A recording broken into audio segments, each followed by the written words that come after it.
تو آپ صلی اللہ علیہ وسلم کی ظہر کی جو سنتیں ہیں ان کا ایک دو طریقہ ہوا، ایک 10 رکعت ہے اور ایک 12 رکعت ہے۔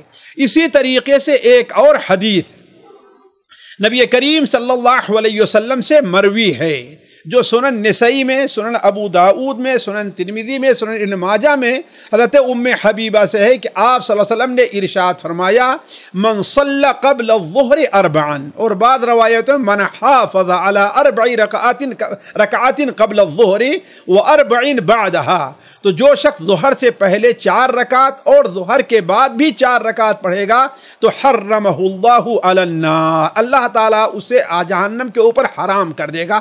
تو گویا نبی کریم صلی اللہ علیہ وسلم سے سنتیں جو ہیں یہ کتنی طرح کی ہیں؟ ظہر سے پہلے کی 3 طرح کی ہیں۔ ایک تو ہے 10 رکعت، حضرت عبداللہ ابن عمر سے مروی ہے، گویا یہ بڑی تاکیدی ہے جس سلسلے میں انسان کو، ایک مومن کو، ایک آخرت چاہنے والے کو کوتاہی نہیں کرنی چاہیے۔ اس سے افضل طریقہ کیا ہے کہ رکعتیں 12 پڑھی جائیں۔ کتنی رکعتیں؟ 12 پڑھی جائیں، جیسا کہ ماں عائشہ رضی اللہ عنہ اور دیگر صحابیات کے سے ہے وہ وارد ہے کہ آپ صلی اللہ علیہ وسلم جو ہے پڑھتے تھے، اور آپ نے بیان فرمایا جو شخص 12 رکعت سنت پڑھے گا اللہ تعالیٰ اس کے لیے جنت میں ایک گھر بنائے گا۔ اور اس سے افضل طریقہ یہ ہے کہ انسان ظہر کی رکعت 8 رکعت پڑھے، یعنی ایک 4 ہے، ایک 6 ہے، ایک 8 ہے، اور یہ سب سے افضل طریقہ ہے۔ آپ صلی اللہ علیہ وسلم نے بیان فرمایا کہ من حافظ یا من صلی، جو شخص ظہر سے پہلے 4 رکعت اور ظہر کے بعد 4 رکعت پڑھتا ہے تو اللہ تبارک تعالیٰ اس کے جسم کو جہنم پر حرام قرار دے گا۔ یہ چاروں ہیں، لہذا انسان کو ان تینوں طریقوں کے اوپر عمل کرنا چاہیے۔ پہلا طریقہ انسان کو کبھی نہیں چھوڑنا چاہیے، تیسرا طریقہ انسان کو برابر کرنا چاہیے لیکن کبھی کبھار چھوڑ دے، البتہ 12 رکعت کا جو طریقہ ہے اس پر انسان کو ہمیشہ مداومت کرنی چاہیے، یہی طریقہ بہتر ہے۔ اس کے بعد امام جوزی رحمہ اللہ کہتے ہیں عصر کی فرض 4 رکعت ہے اور مستحب ہے کہ اس سے پہلے 4 رکعت سنت پڑھی جائے۔ اس سلسلے میں ہمارے بھائیوں اور ہماری بہنوں سے بڑی کوتاہی ہوا کرتی ہے، جبکہ حضرت عبداللہ ابن عمر کی روایت سنن ابو داؤد میں، سنن ترمذی میں، صحیح ابن حبان اور دیگر کتب حدیث میں ہے کہ آپ صلی اللہ علیہ وسلم نے ارشاد فرمایا رحم اللہ تبارک و تعالی رحم کرے۔ یہ کتنی پیاری بات ہے، اور اللہ کے رسول صلی اللہ علیہ وسلم کی کتنی پیاری دعا ہے ہمیں اور آپ کو، آپ کے انتقال کے بعد بھی وہ دعا مل رہی ہے، کاش کہ ہم اس کے اوپر عمل کر لیں۔ تو آپ نے کیا بیان فرمایا؟ رحم اللہ امرأن، اللہ تعالیٰ اس بندے کے اوپر اپنی رحمت نادل فرمائے، اسے اپنی رحمت کے سائے میں کر لے۔ کس کے؟ جو بندہ عصر سے پہلے 4 رکعت پڑھتا ہے۔ اور حضرت علی بن ابی طالب کی وہ روایت جو مسند احمد میں، سنن ابن ماجہ میں ہے، اور مسند احمد محققین اسے صحیح قرار دیتے ہیں، حسن قرار دیتے ہیں، علامہ البانی نے بھی اسے صحیحہ میں نقل کیا ہے۔ اس سے بھی پتہ چلتا ہے کہ اللہ کے رسول صلی اللہ علیہ وسلم عصر سے پہلے 4 رکعت پڑھتے تھے، اور یہ سنت بھی عصر سے پہلے کی ہے جو عام طور پر ہمارے ساتھیوں نے چھوڑا ہے یا اس کے اندر کوتاہی برتتے ہیں۔ مغرب کی فرض 3 رکعت ہے اور اس کے بعد کی سنت 2 رکعت ہے۔ اس کا اول وقت سورج ڈوبنے کے بعد ہے اور آخری وقت افق مغرب سے سرخی غائب ہو جائے تو، افق مغرب سے سرخی غائب ہو جائے تو۔ یہ چیز سوچنے کی ہے کہ امام الجوزی رحمہ اللہ نے ظہر کی نماز کا ذکر فرمایا اور عصر کی نماز کا ذکر فرمایا، اس کا وقت نہیں ذکر کیا، لیکن مغرب کا ذکر خصوصی کر رہے ہیں۔ اس کی وجہ اولاً تو یہ ہو سکتی ہے کہ مغرب کی نماز کا وقت دوسری نمازوں کے مقابلے میں مختصر ہے، خاص طور پر مغرب اور فجر کا وقت دوسری نماز کے مقابلے میں کیا ہے، وہ مختصر ہے، ایک چیز۔ دوسری چیز یہ ہے کہ ہمارے بہت سے بھائی اور بہنیں یہ چیز مشاہدے میں ہے، اگر 15 منٹ 20 منٹ ہو گیا اور تھوڑی سی سیاہی اندھیرا چھا گیا تو سمجھتے ہیں کہ مغرب وقت ختم ہو گیا ہے، حالانکہ مغرب کا وقت ختم نہیں ہوتا بلکہ مغرب کا وقت کم سے کم 1 گھنٹے 15 منٹ تقریباً ہمارے اور آپ کے ہاں کے لحاظ سے ضرور رہتا ہے. بسا اوقات بعد مہینوں میں 1.5 گھنٹہ بھی ہو جایا کرتا ہے، لیکن کم سے کم 1 گھنٹہ 15 منٹ 17 منٹ تو یہ ضرور رہتا ہے. شاید یہی وجہ ہے کہ امام الجوزی رحمہ اللہ نے اس کی طرف خصوصی توجہ دلائی کہ مغرب کا اگر اندھیرا ہو جانے کے بعد کوئی یہ نہ سمجھے کہ مغرب کا وقت ختم ہو گیا، نہیں، مغرب کا وقت ابھی باقی ہے. اسی طریقے سے عشاء کی فجر 4 رکعات ہے اور سنت اس کے بعد 2 رکعات ہے. عشاء کا اول وقت کب ہے؟ جب افق مغرب سے سرخی زائل ہو جائے، سرخی زائل ہو جائے. اور آخری وقت یعنی عشاء کا آخری وقت کون ہے؟ آخری وقت رات کے 1/3 حصے تک ہے. البتہ 1/3 حصے تک مؤخر کرنا افضل ہے. اس کے بعد جواز جو ہے وقت جائز جو ہے وہ فجر ثانی کے طلوع ہونے کے وقت ہے. یہاں پر ساتھیوں 3 ملاحظے ہیں. پہلی بات یہ ہے کہ امام الجوزی رحمہ اللہ نے عشاء کا وقت آخری وقت 1/3 رات بتلایا ہے، جبکہ بعض صریح حدیثوں میں ہے کہ رات عشاء کا وقت نصف اللیل تک ہے. عشاء کا وقت نصف اللیل تک ہے، اور یہی قول راجح بھی ہے، جیسا کہ صحیح مسلم حضرت عبداللہ ابن عمر کی روایت ہے کہ نبی کریم صلی اللہ علیہ وسلم نے نمازوں کا وقت بیان کرتے ہوئے فرمایا کہ فَإِذَا صَلَّيْتُمُ الْمَغْرِبَ فَإِنَّهُ وَقْتٌ إِلَىٰ أَن يَسْقُطَ الشَّفَقُ. مغرب کی نماز پڑھ لو تو ابھی اس کا وقت باقی ہے، ختم نہیں ہوا ہے، یہاں تک کہ شفق یعنی شفق احمر ختم ہو جائے.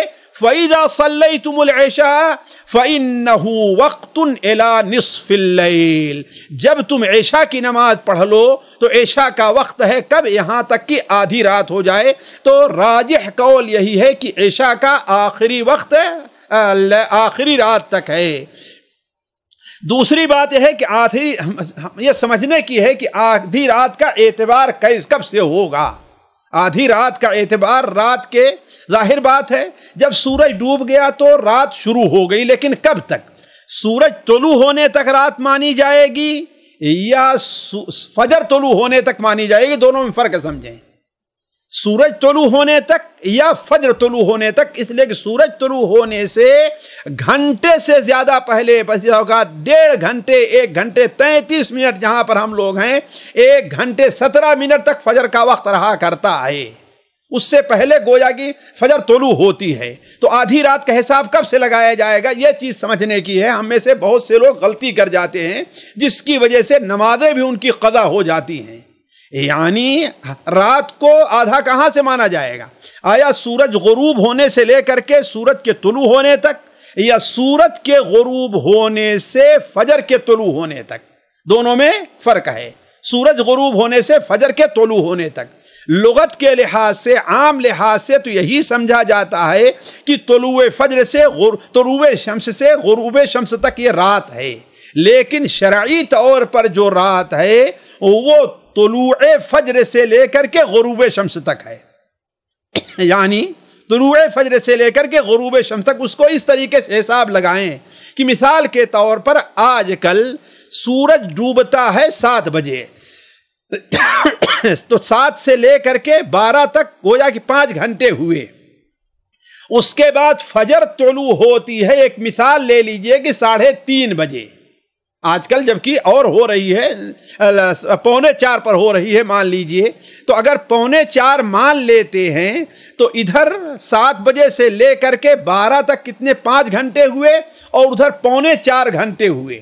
تو گویا کی 8.25 گھنٹے پوری رات ہے. اگر آدھی رات کسی کو معلوم کرنا ہے تو 8.25 کو تقسیم کر لے 2 حصوں میں، تو گویا 12 بجے سے پہلے، بلکہ شاید 11:30 بجے سے پہلے بھی آدھی رات ہو جائے گی. اس کو سمجھنا چاہیے. اور آدھی رات جب ہو گئی تو عشاء کا وقت ختم ہو گیا. ہم میں سے بڑے لوگوں سے کوتاہی ہوتی ہے، کبھی جلسے جلوس میں ہے، کبھی کسی اور چیز میں ہے، تو بلا وجہ عشاء کی نماز کو تاخیر کرتے ہیں کہ بڑا وقت ہے، ہاں بعد میں پڑھ لیں گے. تو یہ سمجھنا چاہیے کہ آدھی رات کا حساب کہاں سے لیا جائے گا. تیسری چیز امام الجوزی رحمہ اللہ نے یہ ذکر کی ہے کہ فجر کا عشاء کا 2 وقت ہے.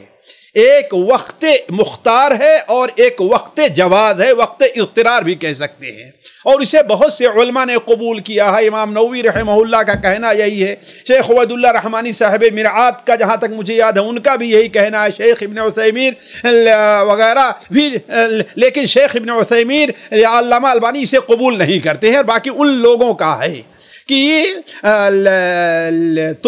عشاء کے دو وقت ہیں، ایک وقت یا مختار ہے جو آدھی رات تک ہے، اور ایک وقت جواز ہے یا وقت اضطرار ہے جو طلوع فجر تک ہے، جو طلوع فجر تک ہے۔ اور اس کی دلیل میں وہ لوگ پیش کرتے ہیں، نبی کریم صلی اللہ علیہ وسلم کی حدیث سنن ابو داؤد وغیرہ میں ہے کہ نماز چھوڑنے پر یا اگر بھول گیا انسان یا سو گیا تو اس پر کوئی اللہ کی طرف سے پکڑ نہیں ہے۔ پکڑ کب ہے کہ ایک نماز کو چھوڑے یہاں تک کہ دوسری نماز کا وقت ہو جائے، تب اس کے اوپر اس کی پکڑ ہے۔ یہ حدیث پیش کی جاتی ہے، جبکہ یہ حدیث اصلاً سند کے لحاظ سے اولاً ضعیف ہے۔ دوسری چیز، یہ حدیث اپنے عموم پر بھی نہیں ہے۔ کیوں؟ اس لیے کہ کوئی آدمی یہ نہیں مانتا ہے کہ فجر کا وقت ظہر کے وقت تک ہے، فجر کا وقت ظہر کے وقت ہے، وقت جواز طلوع فجر سے پہلے، طلوع شمس سے پہلے ہے، اور وقت اضطرار کیا ہو؟ طلوع شمس کے بعد ہوگا۔ اس لیے راجح قول یہی ہے کہ عشاء کا ایک ہی وقت ہے اور وہ ہے آدھی رات تک۔ آدھی رات تک اگر کوئی شخص عشاء کی نماز نہیں پڑھ لے رہا ہے تو گویا وہ عشاء کی نماز جان بوجھ کر کے چھوڑنے کا گنہگار ہوگا، جو گناہ کبیرہ ہے۔ اس کے بعد امام جوزی رحمہ اللہ نے باب باندھا ہے نماز میں ستر عورت کا۔ ستر عورت، دیکھیے ستر عورت کا معنی ہوتا ہے کہ وہ حصہ جسے چھپایا جائے، مردوں کا اور ہوگا اور عورتوں کا اور ہے، جیسا کہ آگے اس کی تفصیل آئے گی۔ میں عورتوں کے بارے میں ذرا تفصیل سے رکھوں گا، اس لیے کہ یہ مسئلہ انہی سے، یہ درس انہی سے متعلق زیادہ ہے۔ تو یہ بات میں عرض کر رہا تھا کہ ستر عورت وہ ہے کہ جسم کا جو حصہ جسے نماز میں چھپانا چاہیے، اور یہ نماز کے صحیح ہونے کے لیے شرط ہے۔ یہ بات سمجھنا چاہیے، یہ نماز کے یعنی ستر عورت نماز کے صحیح ہونے کے لیے شرط ہے۔ گویا اگر ستر عورت نہ پائی گئی اور بندے کو اختیار رہا تو اس کی نماز ہی نہیں ہوگی، اس کی نماز باطل ہو جائے گی۔ لیکن امام جوزی نے ایک بڑی بہترین بات کہی، ستر ایسی ہونا چاہیے، یعنی جس کپڑے کو ستر چھپانے کے لیے پہنا گیا ہے وہ ایسا ہونا چاہیے کہ اس سے انسان کی جلد اور چمڑا ظاہر نہ ہو، یعنی اتنا باریک نہ ہو کہ اس سے چمڑا اور اس کا رنگ نظر آ رہا ہے۔ جس طریقے سے بعض کپڑے ایسے ہوا کرتے ہیں، ہمارے مرد بھی پہنتے اور عورتوں بھی پہنتی ہیں، تو اگر جو ہے وہ اس حصے کے اوپر ہے جس حصے کا چھپانا نماز میں واجب ہے یا شرط ہے تو اس سے نماز نہیں ہوگی۔ یہ بہت اہم مسئلہ ہے، اس کو سمجھنا چاہیے۔ اور اسی میں وہ لباس بھی داخل ہے جو اس قدر تنگ ہو جو جسم کے ساخت کو نمایاں کر رہا ہے۔ یعنی اگر ہماری کوئی بہن اتنا تنگ لباس پہن رہی ہے کہ جس سے اس کے سینے کا اتار چڑھاؤ ظاہر ہو رہا ہے، بالکل اتنا تنگ لباس ہے، یا اس کے پیر اور ران کا بالکل الگ الگ ہونا بالکل واضح ہے، جیسا کہ عام طور پر ایسے لباس چل چکے ہیں، تو یہ بھی ہوگا کہ گویا اس نے ستر کو اپنے چھپایا ہی نہیں ہے۔ اسی طرح سے امام جوزی نے کہا نماز میں عورت کے لیے چہرے اور ہتھیلی کے علاوہ اس کا پورا جسم ستر ہوگا۔ اس لیے کہ ہم نے کہا کہ یہ مسائل خصوصاً عورتوں سے متعلق ہے، تو عورت کا ستر کیا ہے؟ عورت کے لیے چہرے اور ہتھیلی کے علاوہ اس کا پورا جسم ستر میں داخل ہے۔ دونوں پیروں کے بارے میں تو اختلاف ہے، دونوں پیروں کے بارے میں اختلاف ہے، اس لیے یہ چیز میں واضح کر دوں کہ جمہور علماء اسی کے قائل ہیں کہ نماز میں دونوں قدموں کا چھپانا بھی واجب ہے، لہذا ہماری بہنوں کو محتاط رہنا چاہیے۔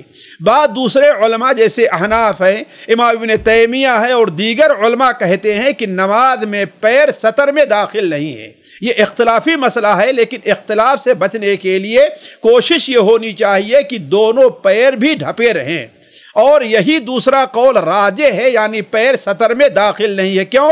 پیر کے ڈھکنے کے وجوب پر کوئی شرعی دلیل، قوی دلیل موجود نہیں ہے، بلکہ بعض حدیثوں سے پتہ چلتا ہے کہ عورتوں کے لیے اپنے پیر کا ڈھانپنا واجب نہیں ہے، یعنی نماز کی بات ہو رہی ہے۔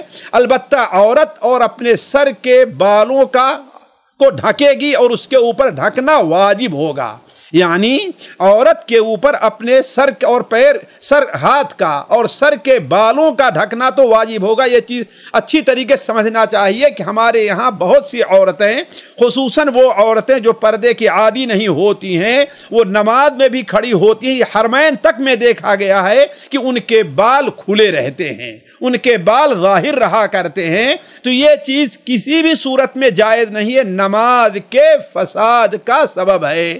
اللہ کے رسول صلی اللہ علیہ وسلم کی ایک حدیث ہے، اسے مائی عائشہ نقل فرماتی ہے، سنن ابو داؤد، سنن ترمذی وغیرہ میں ہے کہ آپ صلی اللہ علیہ وسلم نے ارشاد فرمایا، لا يقبل اللہ صلاة حائض الا بخمار، یعنی آپ اللہ تعالیٰ کسی بالغ عورت کی نماز اوڑھنی یعنی خمار کے بغیر قبول نہیں کرتا۔ اور خمار کس کو کہتے ہیں؟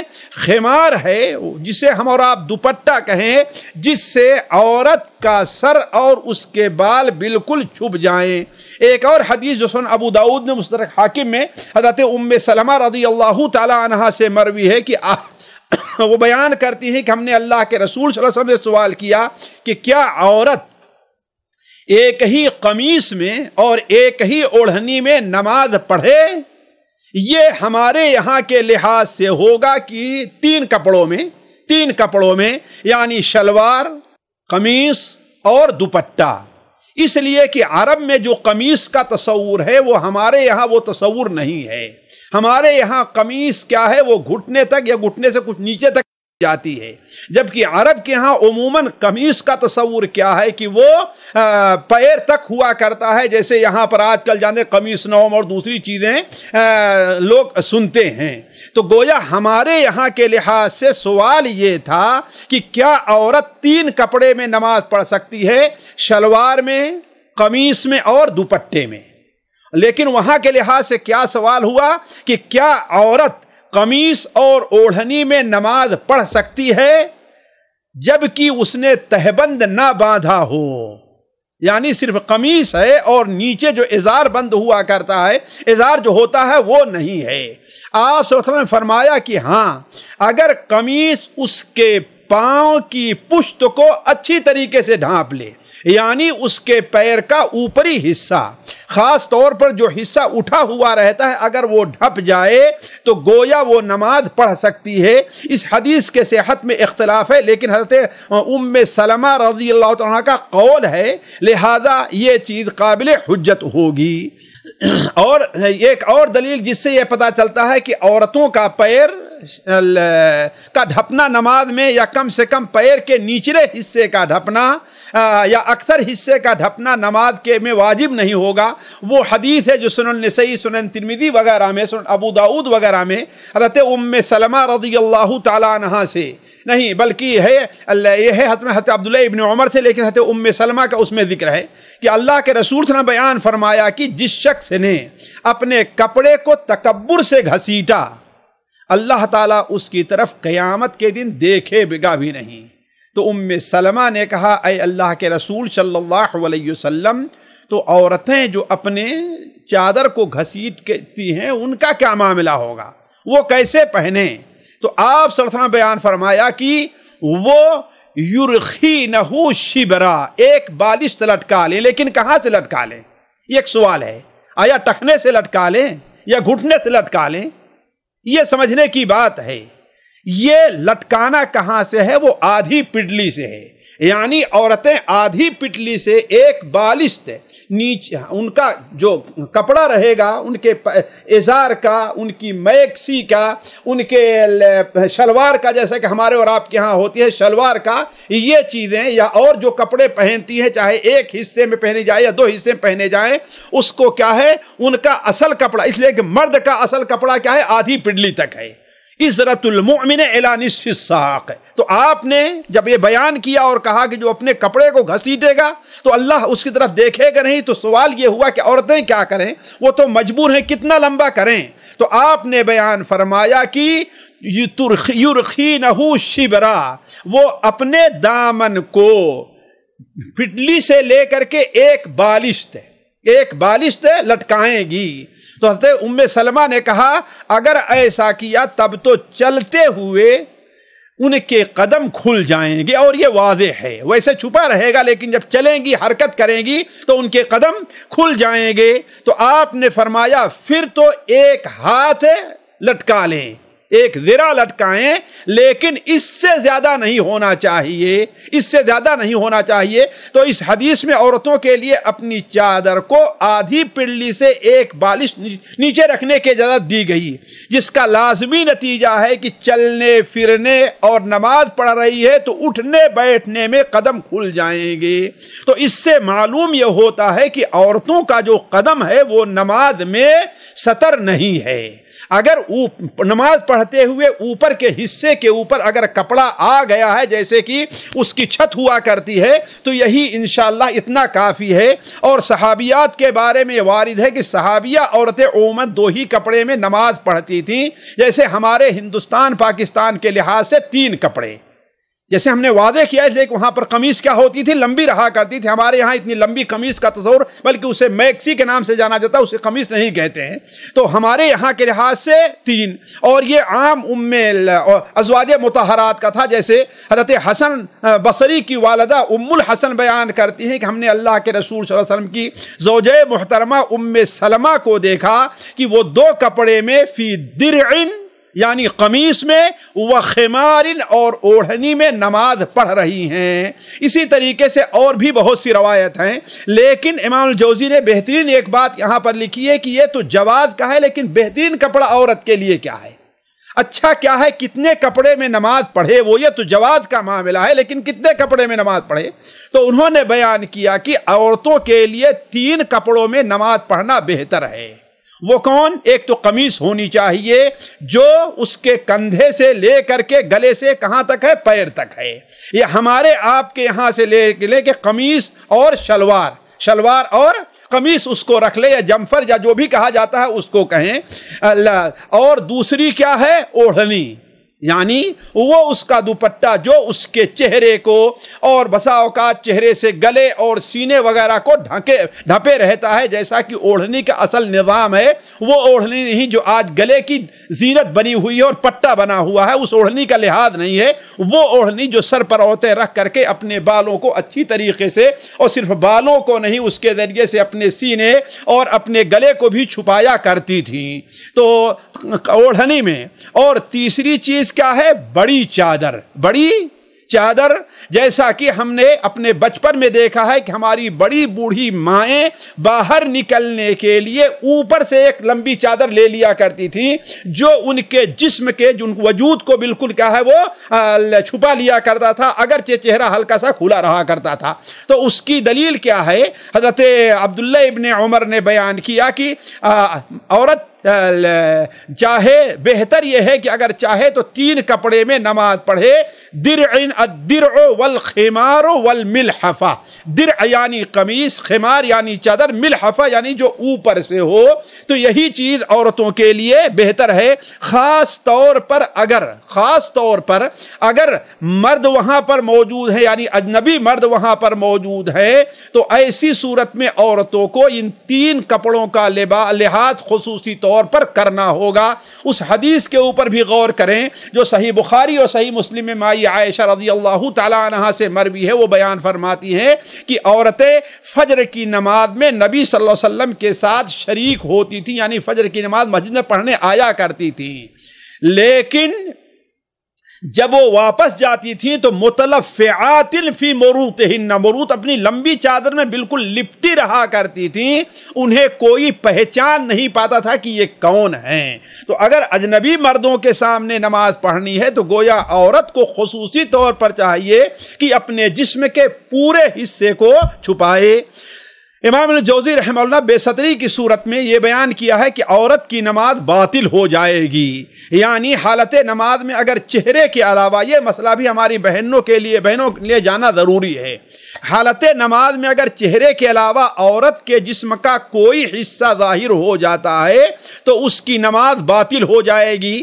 اس کے اوپر جو ہے میں تھوڑی سی تفصیل رکھتا ہوں۔ دیکھیں، پہلی چیز یہ ہے، ضروری تو یہ ہے کہ چہرے کے ساتھ ساتھ قدموں کا بھی استثناء امام الجوزی کرتے، یعنی چہرے کے علاوہ اگر قدم بھی کے علاوہ، چہرے اور قدم کے علاوہ اگر جسم کا کوئی حصہ کھل جاتا ہے تو عورت کی نماز کیا ہے، وہ باطل ہو جائے گی۔ دوسری چیز، اگر انسان عورت کے جسم کا باقی حصہ یا ہمارے مردوں کے لیے جو چیز ان کے جسم کے جو چیز نماز میں ان کے لیے سطر ہے، جیسا کہ ہم نے سمجھا ہے گھٹنے سے لے کر کے کندھے تک، اور دونوں کندھے بھی اس میں داخل ہیں، تو اگر جو حصہ چھپانا ہے اگر وہ حصہ قصدن ظاہر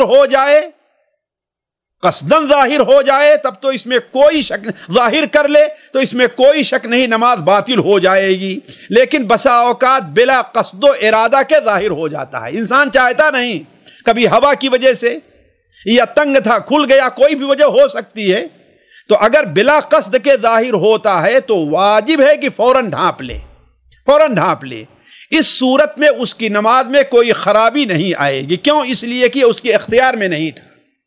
بلا قصد، سمجھے مسئلے کو، بلا قصد اور ارادے کے، چاہے مرد ہیں یا عورتیں ہیں، ان کے جسم کا وہ حصہ جسے نماز میں چھپانا چاہیے، جیسے ہماری کسی بہن نے اوڑھنی اوڑھی ہوئی تھی لیکن کھسک گئی جس سے بال ظاہر ہو گئے، تو بلا قصد ظاہر ہوئے ہیں تو فوراً اسے چاہیے کہ اپنے بال کو چھپا لے۔ اس صورت میں اس کی نماز میں کوئی خرابی لازم نہیں آئے گی۔ تیسری بات، اگر عورت کے جسم کا کوئی حصہ لاپرواہی سے کھل جاتا ہے اور اسی پر باقی رہتی ہے، چھپاتی نہیں ہے کہ چلو ٹھیک ہے نماز پڑھ لیتے تو اس کو سمیٹیں گے، تو ایسی صورت میں اس کی نماز باطل ہو جائے گی۔ یعنی فوراً سمیٹ لے تو نہیں، لیکن اگر نہیں سمیٹتی ہے تو اس کی نماز باطل ہو جائے گی۔ کیوں؟ اس لیے کہ اس نے جسم کے اس حصے کو ظاہر کیا، قدرت تھی کہ اس کو ڈھپ لیتی لیکن ڈھپی نہیں، جس حصے کو نماز میں ڈھپنا شرط ہے۔ لہذا عورتوں کو اس سلسلے میں ہوشیار رہنا چاہیے، کیونکہ بہت سی عورتیں ہوتی ہیں جو پردہ کرنے کے عادی نہیں ہوتی ہیں، ان کے بال وغیرہ کھل جایا کرتے ہیں۔ علا کل حال، اس سلسلے میں حضرت عائشہ رضی اللہ تعالی عنہا کی حدیث نقل کرنے کے بعد امام ترمذی رحمہ اللہ نے بڑی بہترین بات کہی ہے کہ والعمل علی ھذا عند اہل العلم، اہل علم کے نزدیک اسی کے اوپر عمل ہے۔ کس پر؟ کہ عورت بالغ ہے اور نماز پڑھ رہی ہے اور اس کے بال کا کچھ حصہ بھی ظاہر ہے تو اس کو نماز پڑھنا جائز نہیں ہے۔ یہ امام ترمذی رحمہ اللہ نے تمام علماء کا قول نقل کیا ہے۔ اسی طریقے سے چاہیے کہ عورتوں کا لباس ہمیشہ ایسا ہو جس سے ان کا جسم نہ جھلکے، خاص کر نماز میں۔ چنانچہ آپ صلی اللہ علیہ وسلم بیان فرمایا الکاسیات العاریات جنت میں داخل نہیں ہوں گی۔ اس سے مراد وہ عورتیں ہیں جو باریک لباس پہنتی ہیں۔ باریک لباس، ہماری بعض بہنیں دوپٹہ اوڑھیں گی لیکن دوپٹہ کے نیچے سے ان کے سارے بال، گلے وغیرہ سارے نظر آ رہے ہیں، تو یہ اجنبی مردوں کے سامنے یہ قطعاً جائز نہیں، نہ اس دوپٹے میں نماز پڑھنا جائز ہے، نہ اجنبی مردوں کے ساتھ اور نہ ہی گھر میں جو مرد ہیں ان کے سامنے، ہو سکتی محرم ہیں لیکن اس حالت میں نماز پڑھنا کسی صورت میں جائز نہیں ہے۔ اس کے بعد امام الجوزی رحمہ اللہ نے عورتوں کے لیے جماعت سے نماز پڑھنے کا مسئلہ چھیڑا ہے۔ اس کے تحت جو ہے بہت سے مسئلے ذکری ہیں، خصوصاً 3 مسئلے میں آپ کے سامنے رکھتا ہوں۔ پہلا مسئلہ یہ ہے کہ اگر عورتیں باہم اکٹھا ہوں اور صرف عورتیں ہوں، مرد وہاں پر نہیں ہیں، اور یہ ہو سکتا ہے ایک گھر میں 5-6 عورتیں ہیں، یہ بھی ہو سکتا ہے، یا کسی آفس میں کام کرتی ہیں صرف عورتیں ہیں رہتی ہیں ان میں، یا کالج کے اندر ہے، یونیورسٹی میں ہے، ہاسٹل میں ہے جہاں صرف عورتیں ہیں، اس کی بہت سی صورتیں ہو سکتی ہیں۔ تو امام الجوزی رحمہ اللہ کا کہنا ہے کہ اگر عورتیں ہوں تو ان کے لیے فرض نماز جماعت سے پڑھنا مستحب ہے، واجب نہیں ہے۔ اس لیے کہ واجب کس کے اوپر ہے؟ نماز جماعت مردوں کے اوپر، عورتوں پر واجب نہیں ہے۔ یہ امام الجوزی کا قول ہے، لیکن اس سلسلے میں علماء کے 3 قول مشہور ہیں، میں علم کے لیے اپنے بھائیوں اور اپنے بہنوں کے سامنے رکھ دوں۔ 3 قول ہیں۔ ایک قول یہ ہے کہ اس حال میں بھی ان کے لیے نماز سے جماعت پڑھنا جائز نہیں ہے۔ یہاں استحباب کریں، دوسرے کیا رہے ہیں وہاں پر جائز ہی نہیں ہے۔ یہ احناف کا قول ہے، یہ احناف کا قول ہے کہ یہ عورتوں کا جماعت سے نماز پڑھنا اکیلے گھر میں بھی جائز نہیں ہے۔ دوسرا قول یہ ہے کہ جائز ہے، مستحب نہیں ہے۔ کیوں؟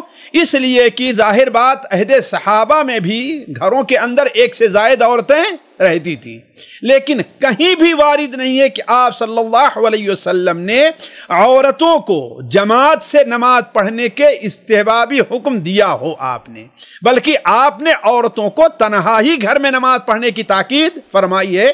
اس لیے یہ قول میرے نزدیک زیادہ راجح ہے کہ یہ چیز یعنی اگر کہیں عورتیں ہیں تو ان کے لیے جماعت سے نماز پڑھنا جائز ہے، مستحب نہیں ہے۔ اور بعض کے نزدیک مستحب ہے، جیسا کہ حنابلہ کا خیال ہے، امام الجوزی نے نقل کیا، شیخ ابن باز نے بھی اسی قول کو راجح قرار دیا ہے۔ لیکن حقیقت جیسے کہ ہم نے کہا اس استحباب کی کوئی دلیل نہیں ہے، نہ ہی کوئی حدیث وارد ہے، لیکن اگر مصلحت ہو، یہ چیز ذہن میں رکھنا چاہیے، مصلحت ہو، مثال کے طور پر اس سے عورتوں کو تشجیع ملتی ہے اور ان کا جو کوئی سستی بھی کرنی چاہے وہ بھی سستی نہیں کر پاتی۔ مثال اگر 4-5 بچیاں ہیں، کسی کمرے میں رہتی ہیں، کسی ہاسٹل میں رہتی ہیں، اگر وہ سارے کے سارے جمع ہو کے پڑھیں، جو کچھ سست رہے گی وہ بھی پڑھ لے گی۔ ہو سکتا ہے کہ اگر جماعت سے نہ پڑھی جائے تو اس پہ کوئی سستی کرے اور نماز نہ پڑھے، یا ایسا ہے کہ کچھ وہاں پر تعلیم وغیرہ کا سلسلہ ہے۔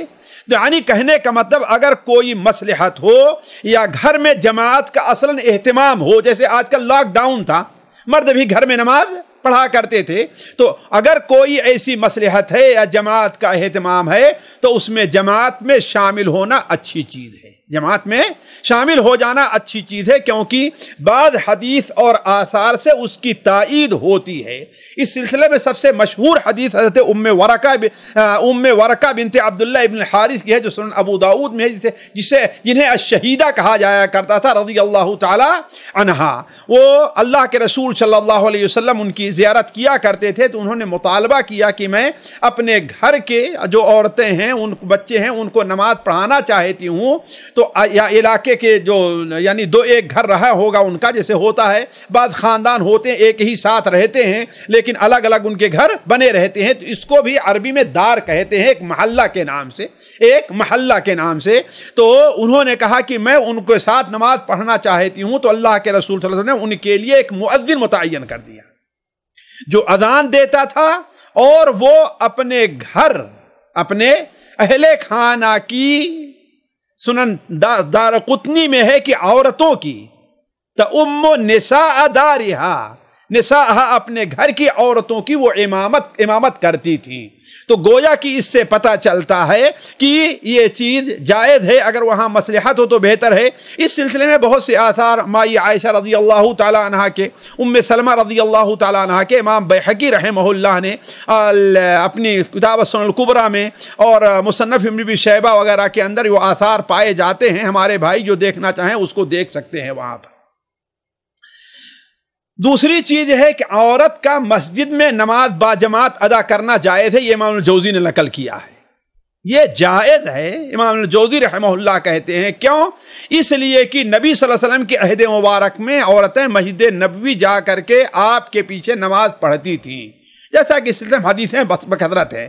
البتہ امام الجوزی رحمہ اللہ یہ بھی کہتے ہیں اگر کسی وجہ سے فتنے کا ڈر ہو، یہ بڑی اہم چیز ہے، اگر کسی وجہ سے فتنے کا ڈر ہو تو ان کے لیے مسجد میں جانا مکروہ ہوگا، ناپسندیدہ ہوگا، اور اسلام کی روح سے یہی چیز مناسبت بھی رکھتی ہے۔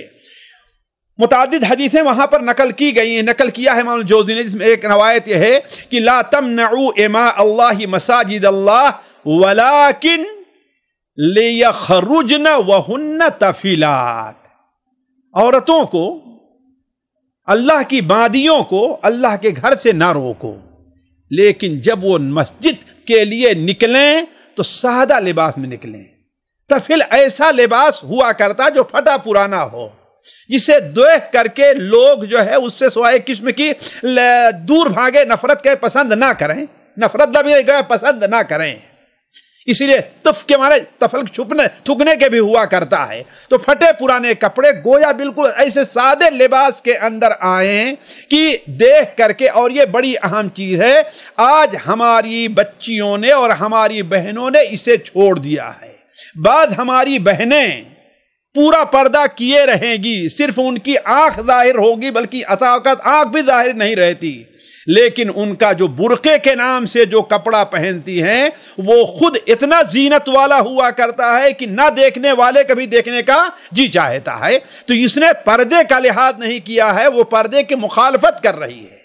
اس پر ہماری بہنوں اور بچیوں کو متنبہ رہنا چاہیے کہ ان کا جو پردہ، جو ان کا لباس ہونا چاہیے بالکل سادہ، یعنی ایسا سادہ رہے جو لوگوں کی نظر میں خوبصورت نہ لگے۔ اگر وہ خوبصورت اپنی بناوٹ کے لحاظ سے لگتا ہے، اپنی نوعیت کے لحاظ سے لگتا ہے، تو گویا کہ یہ پردے کی جو اصل مشروعیت کا سبب ہے اس کے خلاف ہے۔ تیسرا مسئلہ امام الجوزی نے عورت کی امامت کا رکھا ہے کہ عورت امامت کر سکتی ہے یا نہیں۔ ایک مسئلہ آپ لوگوں کے لیے بالکل نیا ہوگا، لیکن فقہ حنبلی میں ہے۔ امام الجوزی رحمہ اللہ کے نزدیک، بلکہ بعض حنابلہ کے نزدیک، اگر عورت قرآن کی حافظ ہے، قرآن کی حافظ ہے، تو وہ مردوں کی امامت نماز تراویح میں کرے گی، بس کسی اور نماز میں نہیں، یعنی فرض نماز میں وہ امام نہیں بن سکتی۔ البتہ نماز تراویح میں امامت کر سکتی ہے، باقی نمازوں میں نہیں۔ اور اس میں بھی اس کی صورت کیا ہوگی؟ وہ آگے کھڑے ہوگی امام کی جگہ؟ کہتے ہیں نہیں، وہ پیچھے کھڑی ہوگی اور مرد اس کے آگے کھڑے ہوں گے۔ یہ عجیب مسائل میں سے ہے، فقہ حنابلہ کے عجیب مسائل میں سے ہے۔ یعنی عورت امامت تو کرے گی، لیکن وہ کھڑی کہاں ہوگی؟ پیچھے رہے ہوگی۔ نماز کے جو کام ہے اس میں گویا وہ آگے رہی، اور جگہ کے لحاظ سے کیا ہے؟ وہ بالکل پیچھے رہے گی۔ یہ فقہ حنابلہ کا مسئلہ ہے، اور دلیل میں حضرت ام ورقہ کی دلیل پیش کرتے ہیں، لیکن اس میں کہیں یہ نہیں ہے کہ وہ مردوں کو بھی امامت کرتی تھی، وہ مردوں کی امامت کرتی تھی۔ تو اصل چیز یہ ہے کہ عورت مردوں کی امامت نہیں کر سکتی۔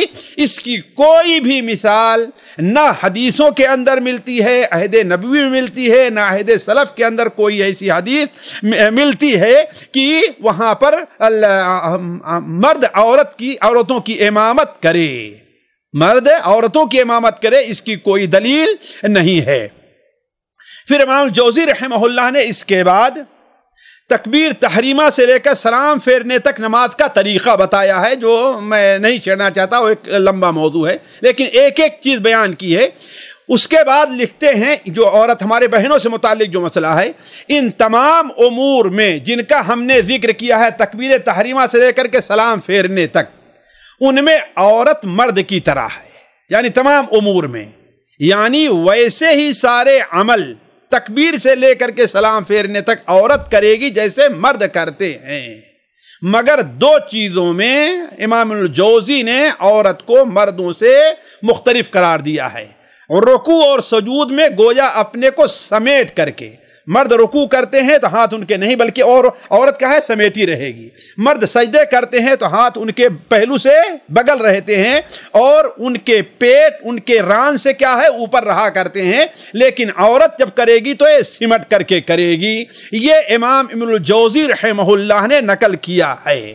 تو دو چیزیں ہیں گویا کی یہاں پر عورت کے مرد کی نماز سے مختلف ہونے کی، ایک رکوع میں اور دوسرے سجدے میں، ایک رکوع میں اور دوسرے سجدے میں۔ تیسری ایک اور جگہ ہے کہ مرد قعدہ کے اندر جو بیٹھے گا تو اپنے ایک پیر پر بیٹھے گا، دوسرے کو کھڑا کرے رہے گا، یہ پہلے تشہد کے اندر اور دونوں سجدوں کے درمیان میں ہے، اور آخری تشہد ہوگا جو دو نمازوں والی نماز ہے، دو تشہد والی نماز ہے، تو اس میں کیا ہے اپنے بائیں پیر کو نیچے کر کے اپنی بائیں سرین کے اوپر بیٹھے گا، یہ ہے۔ البتہ عورتوں کے لیے ہر حالت میں اپنے دونوں پیر بائیں طرف کر کے زمین کے اوپر، یعنی دونوں اپنے حصے کو رکھ کر کے وہ بیٹھے گی، یہ جو ہے ذکر کیا ہے، لیکن اس کے اوپر کوئی دلیل نہیں دی ہے اس کے اوپر کوئی دلیل نہیں دی. آج بھی ہمارے بعد فضلا اس مسئلے کو لے کر کے بہت اہل حدیثوں سے بھیڑتے ہیں اور ان کی مخالفت کرتے ہیں کہ عورت کی نماز مردوں کی نماز سے مختلف ہے اور فقہا کے اندر پائی جاتی ہے. یہ تو موضوع ہے، جبکہ مالکیہ کے اندر یہ قول، بلکہ امام مالک کا بھی ایک قول ہے کہ عورت کی نماز مردوں سے کسی چیز میں مختلف نہیں ہے، جیسا قرافی وغیرہ نے اس چیز کو تفصیل کے ساتھ لکھا ہے. میں اس طرف نہیں جانا چاہتا، یہاں صرف یہ بتانا چاہتا ہوں کہ یہ جو چیز نقل کی گئی ہے یہ حدیث کے خلاف ہے. اسی لیے امام علامہ قسیم امام شیخ ابن عثیمین رحمہ اللہ نے 3 یا 4 طریقوں سے اسے غلط قرار دیا ہے. پہلے تو یہ ہے کہ وہ امام شیخ ابن عثیمین رحمہ اللہ کہتے ہیں کہ پہلے تو یہ مختلف ہے کہ جتنے نصوص پائے جا رہے ہیں ان سے پتہ چلتا ہے کہ عورت اور مرد کی نماز میں کوئی فرق نہیں ہے. اللہ کے رسول صلی اللہ علیہ وسلم سے ایک بھی حدیث کسی بھی طریقے سے جو حسن کے درجے کو ہی پہنچے ایسی حدیث ثابت نہیں ہے کہ آپ نے عورت اور مرد کی نماز میں فرق کیا ہو. اور آپ کا حکم صلو کما رأیتمونی اصلی بالکل واضح ہے. صلو کما رأیتمونی اصلی، انما شروع ہی میں امام الجوزی نے نقل کیا ہے کہ جو احکام عورتوں سے مردوں سے وہی عورتوں سے متعلق ہیں. کیوں؟ اس لیے کہ انما النساء شقائق الرجال. تو امام شیخ ابن عثیمین رحمہ اللہ کہتے ہیں یہ علت بیان کرنا کہ عورتوں کو پردے کا حکم ہے، وہ جو نصوص شریعت کے پائے جا رہے ہیں اس کا مقابلہ نہیں کر سکتا. دوسری چیز، امام شیخ ابن عثیمین کہتے ہیں کہ تم یہ کہہ رہے ہو کہ یہ ایسا کیا جا رہا ہے کیوں؟ عورتوں کے پردے کے لیے. تو اگر عورت اکیلے میں نماز پڑھے تو اسے جو ہے مردوں کی طرح پڑھنا چاہیے نا، اللہ کے رسول صلی اللہ علیہ وسلم سے جیسا ثابت ہے. لیکن تم کہ تو اکیلے پڑھے گی پھر بھی ویسے پڑھے گی تو پردہ کہاں پایا گیا؟ تیسری چیز کہتے ہیں کہ فقہا رفع الیدین میں، یعنی فقہاء حنابلہ کہتے ہیں کہ رفع الیدین میں عورت کیا ہے وہ مردوں ہی کے طریقے سے رفع الیدین کرے گی. تو شیخ ابن عثیمین نے کہا تو اس میں جو ہے اگر لے آئے تو بے پردگی کا اور بھی خطرہ رہا کرتا ہے، تو اس کو کیوں نہیں بدلتے؟ جبکہ احناف کے ہاں فرق ہے کہ مرد جو ہے اپنے کانوں تک اور عورت کہاں اپنے سینے تک رفع الیدین کرے گی، جس کی کوئی دلیل شریعت کے اندر موجود نہیں ہے. یہاں پر ایک بات واضح کر دوں کہ ہمارے بعض فضلا نے جن کی کلپ لا کر کے مجھے لوگوں نے دیا اور میں جو ہے اس کا جواب نہیں دینا چاہا، اس لیے کہ جواب دینا اور مناظرہ کرنا یہ معاملہ بڑا طول ہو جاتا ہے. انہوں نے سب سے بڑی دلیل یہ مانتے ہیں کہ جو حدیثیں اس سلسلے میں وارد ہیں ضعیف ہیں، لیکن سب سے بڑی دلیل انہوں نے یہ دیا ہے کہ دیکھیے حج کے موقع پر عورت کو رمل سے روکا گیا ہے، عورت کو استباء سے روکا گیا ہے، عورت کو سعی میں دوڑنے سے روکا گیا ہے، عورت کو لبیک کہتے ہوئے اپنی آواز کو بلند کرنے سے روکا گیا ہے. حالانکہ کوئی حدیث اس سلسلے میں نہیں ہے، لیکن فقہا نے یہ کیوں اختیار کیا ہے؟ اس کے لیے کیوں اختیار کیا ہے؟ اس لیے کہ اس میں عورت کے لیے پردہ ہے. لہذا نماز میں بھی ان چیزوں سے شریعت نے اس کا حکم نہیں دیا سمٹ کر کے نماز پڑھنے کا، لیکن چونکہ اس میں پردہ ہے لہذا وہ. لیکن یہ بات بظاہر تو بڑی اچھی لگتی ہے، لیکن اگر غور کریں تو یہ دلیل یہاں پر آتی ہی نہیں ہے. کیوں؟ کسی مصلحت کی وجہ سے کسی سنت کو چھوڑ دینا ایک اور مسئلہ ہے. کسی مصلحت کی وجہ سے کسی سنت کو چھوڑ دینا، بلند لبیک پڑھنا یہ واجب بعض علماء نے لکھا ہے، یا چلیے بالکل تاکید ہے، سنت ہے آواز بلند کرنا، لیکن واجب نہیں ہے. عورت تلبیہ پڑھے گی لیکن آواز بلند نہیں کرے گی، بلکہ بعض صحابیات سے ہے کہ اکیلے پڑھتی تھی کرتی تھی، جہاں مرد نہیں تو اپنی آواز کو بلند بھی کرتی تھی، جیسے مائی عائشہ رضی اللہ عنہا کے بارے میں صراحت کے ساتھ مروی ہے. تو کسی سنت کو کسی مصلحت کے پیش نظر چھوڑ دینا یہ اور بات ہے، اور کسی چیز کو تبدیل کر دینا اور بات ہے. حج کے اندر یہ چیزیں صرف مصلحت پیش نظر چھوڑی گئی ہیں، نہ کہ ایک حالت کو بدل کر دوسری حالت پر عورت کو لے جایا گیا ہے. اور یہاں آپ نے عورت کے رکوع کا طریقہ، سجدے کا طریقہ جو اللہ کے رسول سے ثابت ہے، اس کو آپ نے بدل دیا، اس کے بیٹھنے کا طریقہ آپ نے بدل دیا ہے. تو یہاں جو مثال دے رہے ہیں اس میں کوئی طریقہ بدلا نہیں گیا ہے، بدلا نہیں گیا ہے۔ طواف کے اندر رمل کرنا یہ سنت ہے، واجب نہیں ہے۔ عورت ایک مصلحت کے پیش نظر ایک سنت کو چھوڑ دے رہی ہے، نہ کہ یہ کوئی طریقہ ہی نیا طریقہ ایجاد کر دے رہی ہے، نیا طریقہ ایجاد نہیں کر رہی ہے۔ تو اس طریقے سے دونوں میں فرق سمجھنے کی ضرورت ہے۔ اس کے علاوہ جہاں تک آثار کا تعلق ہے، وہ آثار جس طریقے سے ان لوگوں کے موافق ہیں یا ان کی تائید کرتے ہیں جو عورت اور مرد کی نماز میں فرق کرتے ہیں، ایسے ہی کچھ آثار ان کی بھی تائید کرتے ہیں جو عورت اور مرد کی نماز میں فرق نہیں کرتے۔ جیسا کہ صحیح بخاری میں ہے کہ حضرت ام دردہ کے بارے میں وہ نماز میں ایسے ہی بیٹھتی تھی جیسے مرد بیٹھتے ہیں۔ بعض فضلہ نے کہا کہ امام بخاری لا کے یہ ثابت کرنا تھا کہ یہی سمام میں نمایاں تھی ان کی اس غلطی کو واضح کرنے کے لیے، نعوذ باللہ من ذالک۔ یہ بہت بڑا الزام امام بخاری رحمہ اللہ پر ہے۔ امام بخاری یہ واضح کرنے کے لیے لے آئے ہیں کہ عورت اور مرد کی نماز میں کوئی فرق نہیں ہے۔ اسی طریقے سے ابراہیم نخعی بیان فرماتے ہیں تقعد المرأة فی الصلاة کما یقعد الرجل، عورت نماز میں ویسے ہی بیٹھے گی جیسے مرد بیٹھتا ہے۔ تو علی کل حال میں اس مسئلے کو تفصیل سے یہاں نہیں رکھنا چاہتا، صرف یہ ہے کہ امام الجوزی رحمہ اللہ نے جو یہ فرق ذکر کیا ہے یہ احادیث کے خلاف ہے۔ اس کے بعد امام الجوزی نے ایک بڑی بہترین سی بات کہی ہے، اس پر توجہ دینے کی ہے۔ ایک چیز ہے نماز کے بعد کا ذکر ہے، نماز کے بعد کا ذکر ہے۔ امام الجوزی رحمہ اللہ کہ عورت جب سلام پھیر لے تو 10 بار سبحان اللہ، 10 بار الحمدللہ، 10 بار اللہ اکبر کہے۔ کیوں؟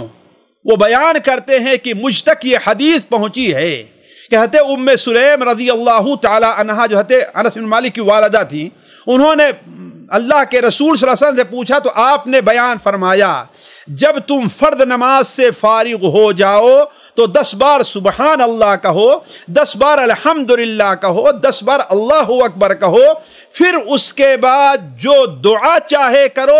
کیوں؟ جب تو دعا کرے گی تو تیری ہر دعا کے اوپر اللہ فرمائے گا نعم نعم نعم، ٹھیک ہے ٹھیک ہے ٹھیک ہے، تمہاری بات مان لی گئی، تمہاری بات مان لی گئی، تمہاری بات مان لی گئی۔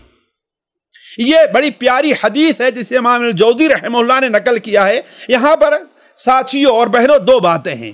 ایک بات تو یہ ہے کہ نماز کے بعد 10 بار سبحان اللہ، الحمدللہ، اللہ اکبر کہنے کی یہ صحیح حدیث میں وارد ہے۔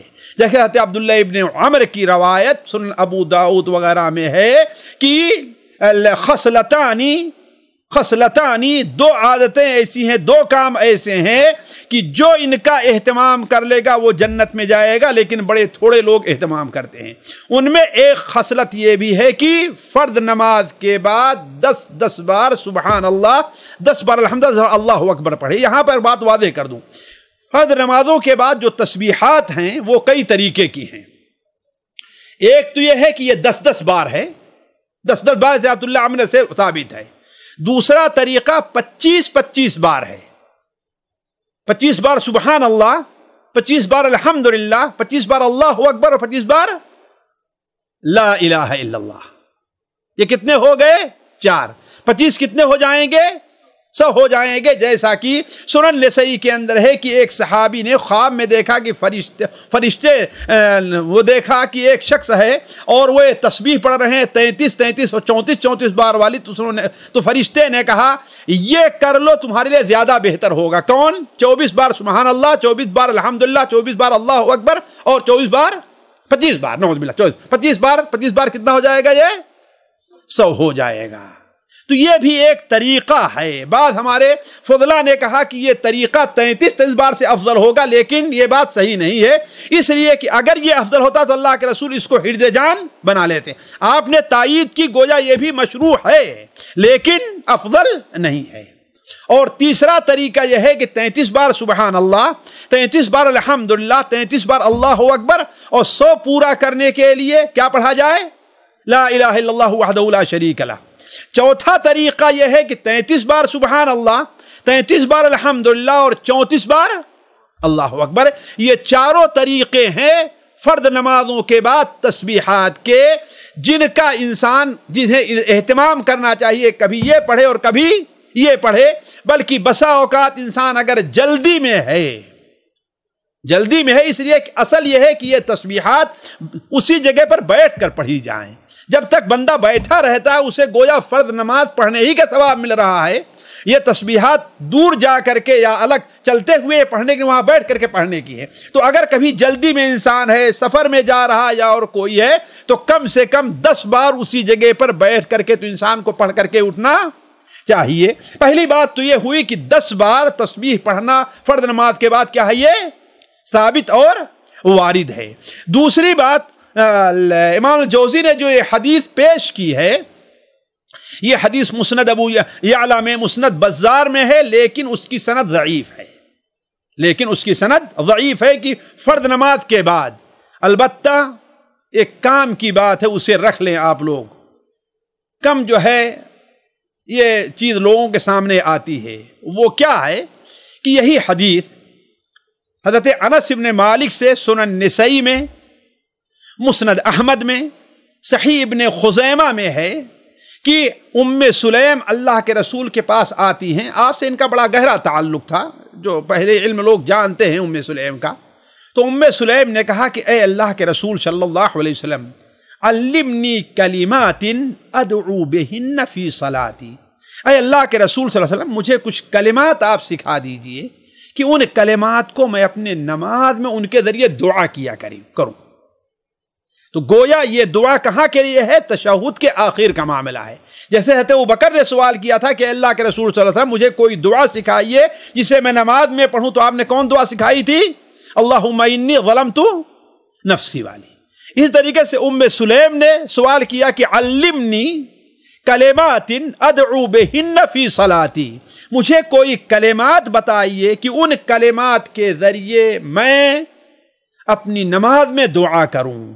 تو آپ نے کہا سبح اللہ 10 واحمدیہ 10 وکبریہ 10، 100 بار سبحان اللہ کہو، 100 بار الحمدللہ کہو، 100 بار اللہ اکبر کہو، ثم سلیہ حاجتکی، پھر اللہ تعالیٰ سے اپنی ضرورت کی جو چیز ہے وہ مانگو۔ یقل، تجھے کہا جائے گا نعم نعم، جی تیری ضرورت پوری ہوگی، تیری ضرورت پوری ہوگی، تیری مانگ پوری کی جائے گی۔ یہ نادر اس کے اوپر عمل ہوتا ہے، اس کے اوپر عمل کرنا چاہیے، حدیث صحیح ہے۔ یعنی تشہد کے آخر میں انسان دعا کرنا چاہے تو کیا ان دعاؤں کے ساتھ یا کبھی وہ اور کبھی یہ، وہ کیا ہے، 10 بار سبحان اللہ پڑھ لے۔ کب ہے؟ جب اتحیات سے فارغ ہو جائے، درود پڑھنے سے فارغ ہو جائے، اور اللہم انی اعوذ بک من عذاب القبر، یہ اس سے فارغ ہو جائے تو 10 بار سبحان اللہ، 10 بار الحمدللہ، 10 بار اللہ اکبر، پھر اس کے بعد جو اپنی دنیا اور آخرت کی فائدے کی، اپنے مال کی، اپنی اولاد کے بارے میں جو دعا کرنا چاہتا ہے وہ دعا کرے۔ اللہ کے رسول صلی اللہ علیہ وسلم کا وعدہ ہے کہ اللہ تعالیٰ کیا فرما رہا ہے، نعم نعم نعم، تیری دعا قبول کی جائے گی۔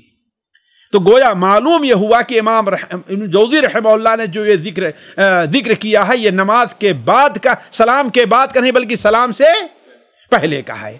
اسی طریقے سے ایک بڑی بہترین سی بات کہی ہے امام الجوزی نے، وہ کہہ کر کے میں اپنی بات ختم کرتا ہوں، اس لیے کہ 1 گھنٹہ ہو گیا اور وقت زیادہ ہو رہا ہے۔ وہ یہ ہے کہ نماز کے بعد کے ذکر کی اہمیت کیا ہے۔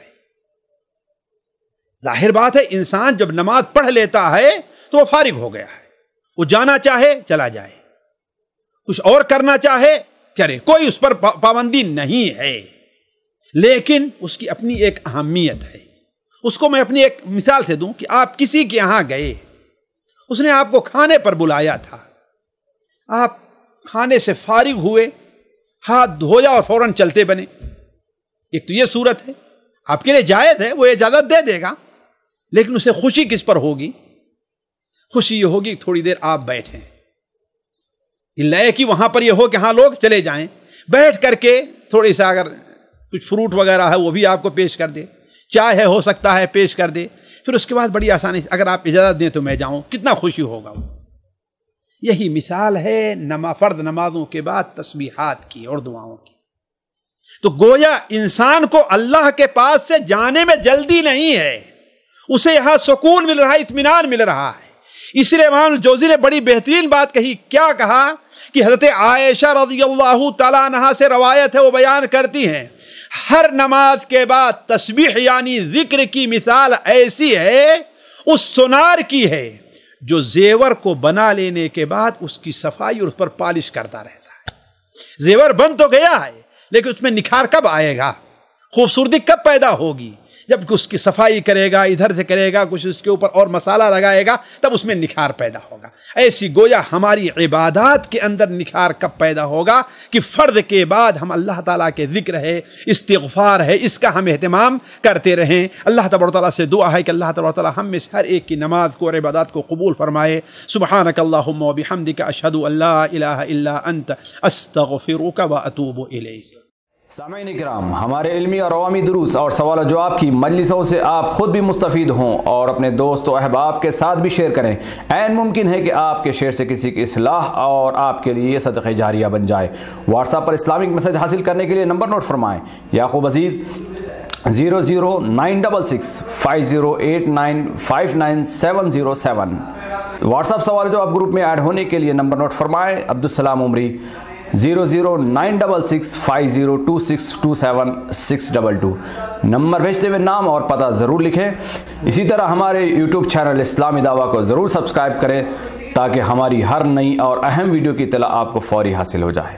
تمام دروس، مقالات اور سوال و جواب سیریز کے لیے ہماری مشہور ویب سائٹ www.islamidawah.com کا مشاہدہ کرتے رہیں۔ السلام علیکم ورحمۃ اللہ وبرکاتہ۔